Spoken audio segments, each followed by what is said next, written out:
Hi guys welcome back to my channel. இந்த video பார்க்க நீங்கள் மறக்காம சப்ஸ்கிரைப் பண்ணி லைக் பண்ணுவாங்க. இந்த நம்ம பண்ணால் செடியை காட்டினோடனே தெரியும் கார்டன் வீடியோ தான் பார்க்க போகிறோம். வாங்க பார்க்கலாமா?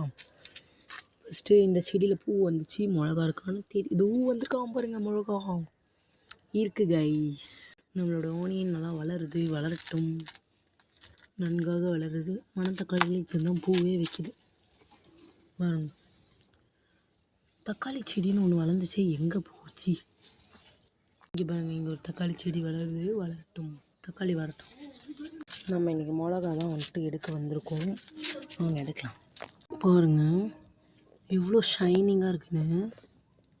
இது எடுக்கலாமா? குட்டியாக இருக்க மாதிரியும் தோணுது, பெருசாயிட்ட மாதிரியும் தோணுது.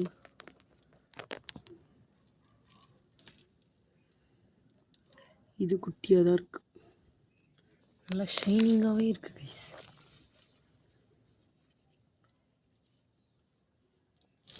மிளகாவே இல்லை கைஸ், எல்லாமே குட்டி குட்டியாக இருக்குது. நம்ம நெக்ஸ்ட்டு செடி போவோம். இந்த செடியில் வாங்குவோம். இங்கே பாருங்க, குட்டியாக இருக்க மாதிரி தெரியுது எனக்கு. இதுலேயும் அவ்வளோ இல்லை, எல்லாம் சின்னதாக இருக்குது. கொஞ்சம் கேர்ஃபுல்லாக ஹேண்டில் பண்ணணும், இல்லை பிஞ்சு விழுந்துடும் மிளகா. இது இன்னொன்று, இதுவும் குட்டியாக தான் இருக்குது. எல்லாமே குட்டி குட்டியாக தான் கைஸ் இருக்குது. இப்போதைக்கு பறிக்கிற மாதிரி இல்லை. இங்கே ஒன்று இருக்குது நீளமாக, பறிப்போமா? ஓகே, பறிச்சிட்டேன் பாருங்க. ஒரு விரல் சைஸுக்கு இருக்குது, என்னோடய விரல் சைஸுக்கு. ஓகே கைஸ், ஒன்று தான் இன்றைக்கி நம்ம கிடச்சிருக்கு. இதோட இந்த வீடியோ முடியுது. Bye guys.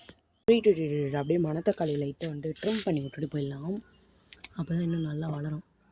ஓகேங்களா? இந்த மாதிரி வந்துட்டு நல்லா இப்படி வெட்டி விட்டுக்கோங்க. இது என்ன செடி? மிளகா செடி தானே? அதெல்லாம் இருக்கட்டும், கொஞ்சம் பார்த்து கேர்ஃபுல்லாக வெட்டணும். இது கீரை கூட பறிச்சுக்கலாம் நம்ம. அப்புறம் நல்லா எல்லாத்தையுமே வந்துட்டு க்ளீன் பண்ணியாச்சு. இங்கே வந்து நம்ம அந்த தக்காளி செடி காணணும்ல, அது வந்து லைட்டாக ஒரு மாதிரி ஆயிடுச்சு. அதனால் தனியாக எடுத்து நட்டு வச்சுருக்கேன். சுற்றி கல் இருக்கட்டும். இந்த பக்கம் இருந்த மண்ணு தக்காளி எல்லாத்தையும் ட்ரிம் பண்ணி அழகாக கீரை எடுத்துகிட்டு இவ்வளோ கிடச்சிது கைஸ். இதெல்லாம் வச்சு நம்ம வந்துட்டு மணத்தக்காளி சட்னி செஞ்சு சாப்பிட்லாம், நல்லாயிருக்கும். புதினா சட்னி மாதிரியே டேஸ்ட்டாக இருக்கும் கைஸ். ஓகே கைஸ், இதோட இந்த வீடியோ முடியுது. பாய்.